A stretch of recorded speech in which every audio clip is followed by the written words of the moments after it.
माण्हू त अॻु में ई लॾ पढ़ाण करे चुका आहिनि, ॻूठ हुननि जा ॿुॾी आहिनि।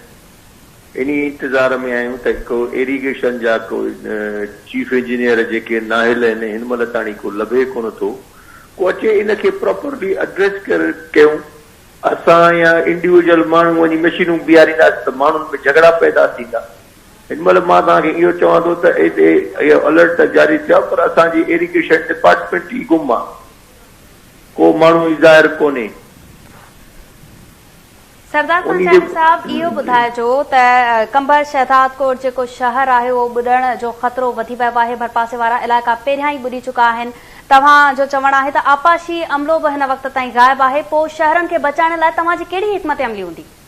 अमा हिन महिल मां खणी ईअं चवां, मां या मीर साहब नादिर मखी साहब या असां पंहिंजे मदद आप ऐं अलाह जे सहारे था कयूं कमु। इरिगेशन डिपार्टमेंट्स असांजा जेके बि आहिनि उहे गुम आहिनि। हिन महिल जेका असां करे सघियाऊं कयूं था पिया, ऐं हालत इहा आहे त असांजे हिन डिपार्टमेंट जा जेके ऑफिसर आहिनि उहे उन्हनि जो कमु हूंदो आहे न त कंहिं ऑफिसर जो इन्हनि जो त अचे ॿुधाइनि त बाबा हिते हे रस्तो वठिबो आहे, हीअ शइ कबी आहे, हीअ ॻाल्हि कबी आहे। इहे माण्हू आहिनि ई कोन, किथे आहिनि असांखे ॾिसण में कोन था अचनि। जे तव्हां के वारा किथे ॻोल्हे ॾियो त असांखे उहा वधीक बहितर थींदी। अच्छा सरदार साहब इहो ॿुधाइजो त हिन वक़्तु कंबर ऐं शहदाद कोट जा कहिड़ा कहिड़ा ज़िला आहिनि, तव्हांजी नज़र में कहिड़ा कहिड़ा शहर आहिनि जिन खे वधीक ख़तरो आहे? असांजो छो जो असांजे ज़िले में शिकारपुर ज़िले जो पाणी बि अचे थो, असांजे ज़िले में जैकबाद जे तरफ़ों बि पाणी अचे थो, असांजे ज़िले में लाड़काणे जे तरफ़ों बि पाणी अचे थो। इन पाणी खे अॻिते रस्तो नथा ॾियनि, तंहिंजे करे इहो पाणी हिते डैम थींदो थो वञे। इहो पाणी हिते बि डैम थियो आहे जंहिंजो नुक़सानु सुपरे बंद जे खंडनि जे करे पाणी बि हिते वधियो आहे।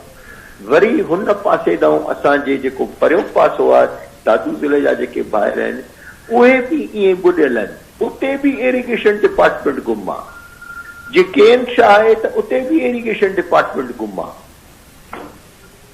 इहा ई डिपार्टमेंट आहे जंहिं हिन महिल पंहिंजी हिकमत अमली पूरी न करे सघिया, जंहिंजे करे इहे मसइला पैदा थियनि था।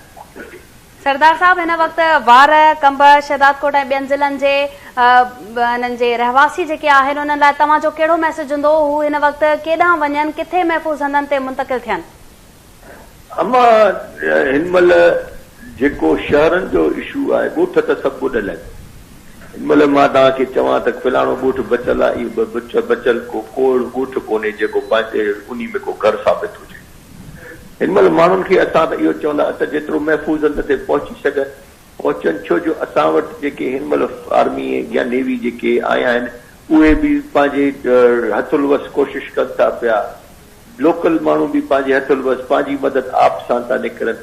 हिन महिल असां उन्हनि खे जे अलर्ट जारी थियो आहे त उते मां सम्झां थो अञा अहिड़ो को बंदोबस्त बि कोन करे सघी या एडमिनिस्ट्रेशन त उन्हनि माण्हुनि खे विकेट करायो वञे। सरदार चांडियो साहब KTN न्यूज़ खे टाइम ॾियण लाइ तव्हांजी वॾी महिरबानी। नासिन वक़्त ताईं पिया वार तालको ॿुॾण जो ख़तरो वधी वियो आहे। DC कंबर शहदाद कोट पारां थ्रेड अलर्ट जारी कयो वियो। इन हवाले सां